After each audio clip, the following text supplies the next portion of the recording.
Importance of Vedas.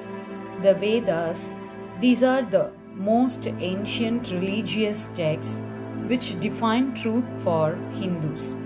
They got their present form between 1200 to 200 BCE and were introduced to India by the Aryans.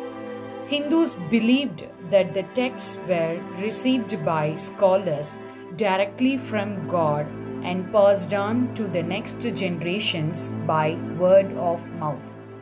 Vedic texts are sometimes called Shruti, which means hearing. For hundreds, maybe even thousands of years, the texts were passed on orally. Contents of the Vedas. The Vedas are made up of 4 compositions, and each Veda in turn has 4 parts which are arranged chronologically. The Samhitas are the most ancient part of the Vedas, consisting of hymns or praise to God. The Brahmanas are rituals and prayers to guide the priests in their duties. The Aranyakas concern worship and meditation. The Upanishads consist of the mystical and philosophical teachings of Hinduism. The Samhitas. Rigveda Samhita 1200 BCE is the oldest of the 4 Vedas and consists of 1028 hymns praising the ancient gods. Yajurveda Samhita is used as a handbook by priests performing the Vedic sacrifices. Samaveda Samhita consists of chants and tunes for singing at the sacrifices.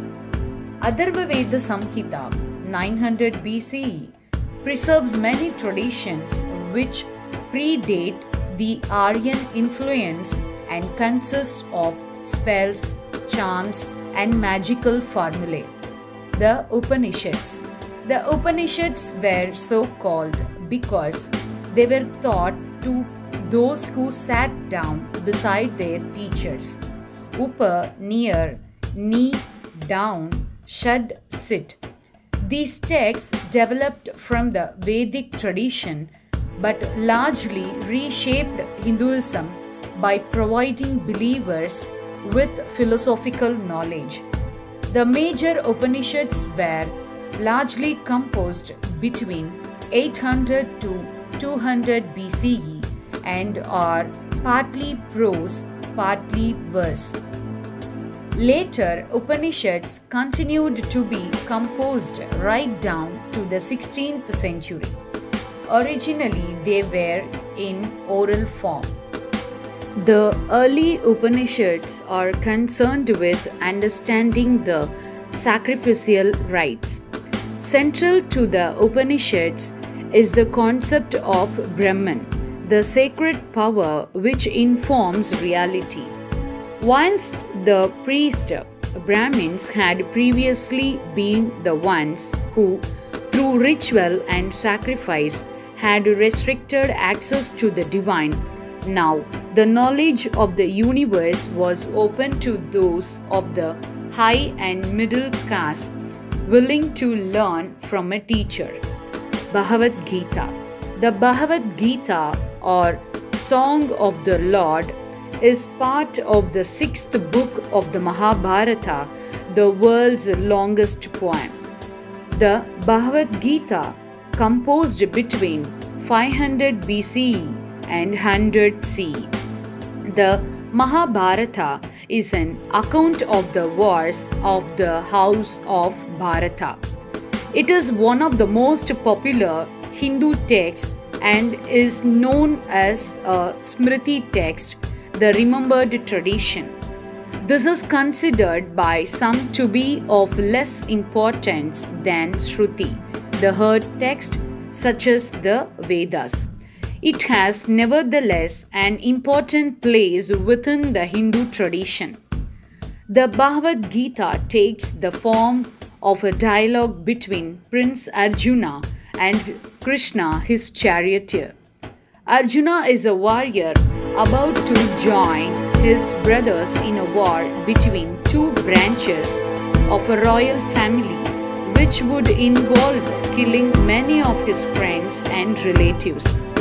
He wants to withdraw from the battle, but Krishna teaches him that he, Arjuna, must do his duty in accordance with his class, and he argues that death does not destroy the soul.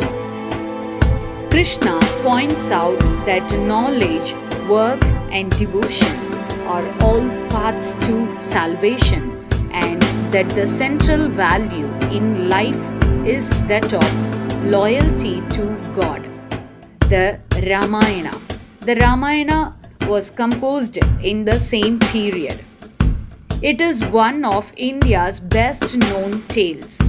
It tells the story of Prince Rama, who was sent into exile in the forest with his wife Sita and his brother Lakshmana.